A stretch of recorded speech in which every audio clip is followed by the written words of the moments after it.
Jika Anda membuka berita hari ini, mata seluruh Indonesia, bahkan dunia, sedang diarahkan ke satu titik. Nusantara, IKN. Hutan Kalimantan yang sedang diubah menjadi pusat pemerintahan baru. Narasi tentang IKN begitu bising, begitu dominan, sehingga kita melewatkan sebuah pergeseran tektonik yang terjadi di ujung barat laut kepulauan ini. Sementara Jakarta sibuk dengan transisi politik dan Kalimantan sibuk dengan konstruksi istana, ada satu kota yang diam-diam, tanpa banyak sorotan kamera nasional, sedang melakukan transformasi paling radikal dalam sejarah modern Indonesia. Kota ini tidak sedang mencoba meniru Jakarta. Kota ini sedang bermetamorfosis menjadi sesuatu yang jauh lebih ambisius. Ia sedang menyatukan dirinya dengan salah satu ekonomi terkuat di dunia. Kita sedang membicarakan Batam, tapi lupakan Batam yang Anda tahu 10 tahun lalu, kota ruko kosong atau tempat wisata belanja murah. Batam di tahun 2025 dan menuju 2026 adalah cerita tentang uang ratusan triliun, tentang kecerdasan buatan atau AI, tentang semikonduktor, dan tentang ambisi menjadi kembaran Singapura. Kita akan membedah data pertumbuhan ekonomi yang menembus 6,6%, investasi yang melonjak 123%, dan mengapa para konglomerat global tiba-tiba berebut lahan di pulau ini sampai statusnya sold out. Namun, kita juga akan melihat sisi gelapnya, konflik tanah yang belum usai, resiko geopolitik, dan ancaman nyata dari tetangga di utara, Malaysia. Ini adalah kisah tentang bagaimana Batam bersiap menjadi Singapura baru di tahun 2026, bukan lagi sekedar halaman belakang, tapi ruang mesin utama. Mari kita mulai. Chapter 1. Anomali Ekonomi. Mari kita mulai dengan fakta yang paling keras. Angka. Di tahun 2024 dan 2025, ekonomi dunia sedang tidak baik-baik saja. Suku bunga tinggi, perang dagang, dan ketidakpastian global. Rata-rata pertumbuhan ekonomi nasional Indonesia berjuang keras untuk tetap di angka 5%. Tapi, mari kita lihat data Badan Pusat Statistik BPS untuk Batam. Di pertengahan 2025, saat daerah lain melambat, ekonomi Batam tumbuh 6,66%. Ini bukan angka sembarangan, ini adalah anomali. Batam telah melakukan apa yang disebut ekonom sebagai decoupling, melepaskan diri dari tren nasional yang stagnan. Kenapa bisa begitu? Karena mesin ekonomi Batam bukan konsumsi rumah tangga seperti Jakarta atau Jawa. Mesinnya adalah investasi dan ekspor. Perhatikan data kuartal ketiga 2025. Realisasi investasi di Batam melonjak gila-gilaan. Angkanya naik 123% dibandingkan tahun sebelumnya. Total investasi yang masuk tembus 33,6 triliun rupiah hanya dalam periode singkat. Dan yang menarik, investasi domestik atau PMDN justru memimpin lonjakan ini dengan kenaikan hampir 148%. Apa artinya ini? Artinya, para pemain besar Jakarta dan pemain global sudah mencium bau darah. Mereka tahu sesuatu yang besar sedang terjadi. Menteri Koordinator Perekonomian Airlangga Hartanto bahkan sempat mengeluarkan pernyataan mengejutkan di pertengahan 2025. Zona digital Batam sudah sold out, habis terjual. Bayangkan itu, di saat properti komersial di kota lain lesu, zona industri digital di Batam kehabisan lahan karena antrian investor. Batam tidak lagi bersaing dengan Surabaya atau Medan. Batam sedang memposisikan dirinya sebagai extension atau perluasan langsung dari ekonomi Singapura. Ketika Singapura kehabisan tanah dan energi, Batam adalah satu-satunya katup pelepas tekanan yang logis. Dan di tahun 2026, katup itu akan dibuka penuh. Chapter 2. Ruang mesin digital. Sekarang, mari kita bedah, apa sebenarnya yang mereka bangun? Bukan pabrik sepatu, bukan pabrik tekstil. Batam sedang membangun otak digital Asia Tenggara. Jika Anda melihat Nongsa Digital Park, Anda tidak akan melihat cerobong asap.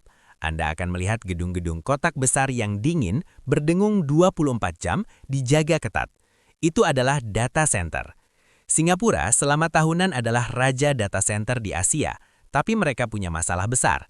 Mereka tidak punya lahan dan pemerintah Singapura membatasi penggunaan energi karena isu karbon. Moratorium diberlakukan. Kemana data itu pergi? Jawabannya ada di seberang selat, di Batam. Data terbaru menunjukkan deretan jagasan teknologi yang masuk. Pertama, BW Digital. Mereka sedang membangun fasilitas raksasa 120 MW. Di Nongsa, Fase pertamanya 24 MW akan live atau beroperasi penuh di kuartal 1 2026. Ini bukan server biasa, ini dirancang untuk beban kerja high density, khusus untuk artificial intelligence. Kedua, Princeton Digital Group dengan investasi strategi SG Plus mereka. Mereka membangun kampus 96 MW. Konsepnya sederhana, tapi jenius. Otak bisnisnya di Singapura, ingatannya di Batam. Ketiga, Nutra DC, anak usaha Telkom, bekerja sama dengan Singtel dan Medco Power, mereka baru saja melakukan topping off fasilitas hyperscale di Kabil. Dan yang paling futuristik adalah infrastruktur kabel bawah laut. BW Digital menggelar kabel Nongsa Changi yang hanya sepanjang 50 km. Kabel ini membuat latensi atau jeda waktu pengiriman data nyaris nol. Secara teknis, server di Batam rasanya seperti server di Changi.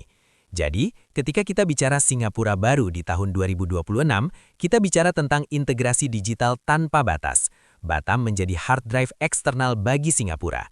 Ini adalah simbiosis mutualisme yang sangat menguntungkan. Singapura dapat kapasitas, Batam dapat investasi teknologi tinggi, dan tenaga kerja terampil. Chapter 3. Revolusi Industri Baru, Chip War dan Energi. Tapi, cerita ini tidak berhenti di data center. Ada satu lagi game changer yang nilainya membuat mata terbelah-belah. Kita semua tahu dunia sedang dalam perang chip atau semikonduktor, Amerika Serikat versus China. Rantai pasok global sedang diacak-acak. Dan siapa yang menangkap peluang ini? Batam. Ada laporan kredibel mengenai konsorsium Amerika Serikat, Jerman, dan Indonesia yang dipimpin oleh Tynergy Group dan Horn Glass Industries. Nilainya USD 26,7 miliar. Itu setara dengan 444 triliun rupiah. Ini bukan uang kecil. Ini setara dengan membangun 2 pabrik chip raksasa di Taiwan. Lokasinya di Pulau Galang, di Wiraraja Green Renewable Energy Park. Rencananya mencakup pabrik semikonduktor, pengolahan pasir silika, bahan baku chip, hingga kaca panel solar berteknologi tinggi. Konstruksi ditargetkan mulai awal 2026. Kenapa Batam? Karena Batam adalah tanah netral. Di tengah perang dagang Amerika Serikat-China, investor butuh lokasi yang aman, dekat dengan hub logistik Singapura, punya akses ke pasar ASEAN, dan punya perjanjian perdagangan bebas. Bukti lain, lihat Infineon, raksasa chip Jerman yang sudah lama di Batam, mereka tidak pergi, malah ekspansi. Mereka mengakuisisi pabrik PT Unisem untuk menggandakan kapasitas produksi back-end chip otomotif mereka, yang akan operasional penuh di 2025-2026. Lalu ada Pegraton, perakit utama iPhone atau Apple. Mereka baru saja meresmikan Smart Factory di Batam pada April 2025. Jadi, di tahun 2026, Batam bukan lagi tempat merakit barang elektronik murah. Batam naik kelas menjadi bagian vital dari rantai pasok teknologi paling canggih di dunia. Chapter 4. Infrastruktur fisik, mengubah wajah kota. Semua pabrik dan data center ini butuh pintu gerbang. Disinilah kita melihat transformasi fisik yang masif. Pertama, Bandara Hang Nadiem. Selama berpuluh-puluh tahun, bandara ini punya landasan panjang terpanjang di Indonesia, 4.000 meter. Tapi terminalnya terasa tua. Itu berubah. Konsorsium Incheon International Airport dari Korea Selatan, IIC, mengambil alih. Target mereka jelas. Terminal 2 harus selesai dibangun dan beroperasi penuh. Meskipun ada beberapa tantangan keuangan dari mitra konstruksi, Wika, manajemen Bandara BIP menegaskan target operasional Terminal 2 adalah 2026. Ini akan mengubah kapasitas dari 4 juta menjadi hampir 10 juta penumpang, dan yang paling penting adalah membuka rute internasional langsung ke Korea, China, dan India, bypass Singapura. Kedua, Pelabuhan Batu Ampar. Luka lama Batam adalah biaya logistik pelabuhan yang mahal dan lambat. Namun, per 1 Desember 2025, terjadi perubahan besar. ICTSI, pelayan pelabuhan global dari Filipina, resmi menjadi operator tunggal dermaga utara. Tidak ada lagi tumpang tindih operator. Mereka mendatangkan STS Crane modern. Produktivitas bongkar muat naik dari 8 box per jam menjadi 24 hingga 35 box per jam. Waktu sandar kapal atau dwelling time yang dulu 3-5 hari, kini dipangkas menjadi 1 hari. Ditambah lagi sistem autogate yang terintegrasi dengan bea cukai. Truk masuk tidak perlu lagi ketemu petugas, mengurangi pungli, semua digital. Ketiga, jalan dan flyover. Jika Anda ke Batam sekarang, Anda akan melihat kota ini dibedah. Pelebaran jalan menjadi 5 lajur di mana-mana. Flyover Seyladi baru saja diresmikan akhir 2024 atau awal 2025. Batam sedang menyiapkan infrastruktur jalan untuk menampung populasi dan logistik seperti kota metropolis modern, bukan lagi kota pulau kecil. Chapter 5. Bayang-bayang konflik dan ancaman dari utara. Tapi, sebuah riset mendalam tidak akan jujur jika hanya bicara hal manis. Ada dua bayangan besar yang mengintai ambisi Singapura baru ini. Bayangan pertama, konflik Rempang. Kita semua ingat kerusuhan Rempang. Proyek Rempang Eco City yang awalnya digadang-gadang sebagai proyek strategis nasional atau PSN dengan investasi kaca raksasa dari Xinyi Glass China, data terbaru awal 2025 menunjukkan fakta mengejutkan. Rempang Eco City dihapus dari daftar PSN era Presiden Prabowo dalam Perpres nomor 12 tahun 2025. Apa artinya? Pemerintah pusat sepertinya menarik rem tangan. Status sakral PSN dicabut untuk meredam konflik sosial dan meninjau ulang pendekatan agraria yang koersif. Meskipun proyek mungkin tetap jalan secara bisnis to bisnis, hilangnya status PSN berarti tidak ada lagi jalur karpet merah paksa jalan dari negara. Ini adalah sinyal bahwa stabilitas sosial diutamakan, tapi juga menciptakan ketidakpastian bagi investor yang butuh jaminan tanah. Batam harus menyelesaikan ini dengan elegan, atau reputasinya sebagai surga investasi akan hancur. Bayangan kedua, ancaman Johor, JSISZ. Musuh terbesar Batam bukan Jakarta, tapi Johor Bahru. Di Januari 2025, Malaysia dan Singapura menandatangani Johor Singapore Special Economic Zone, JSISZ. Mereka menawarkan pajak penghasilan hanya 5%, jauh lebih rendah dari tarif normal. Mereka punya kereta cepat RTS Link yang akan operasi akhir 2026, menghubungkan Johor Singapura dalam 5 menit perjalanan darat. Batam terpisah laut, Johor terhubung jembatan. Jika Batam tidak hati-hati, investor mungkin akan memilih Johor karena akses tenaga kerja dan mobilitas yang lebih mudah ke Singapura. Batam harus melawan ini dengan insentif pajak yang lebih agresif dan birokrasi yang jauh lebih bersih. Kesimpulan, visi 2026. Jadi apa kesimpulannya? Apakah Batam benar-benar akan menjadi Singapura baru di 2026? Jawabannya, ya, dalam format yang unik. Batam tidak akan menjadi pusat keuangan seperti Raffles Place. Batam tidak akan menggantikan Bandara Changi.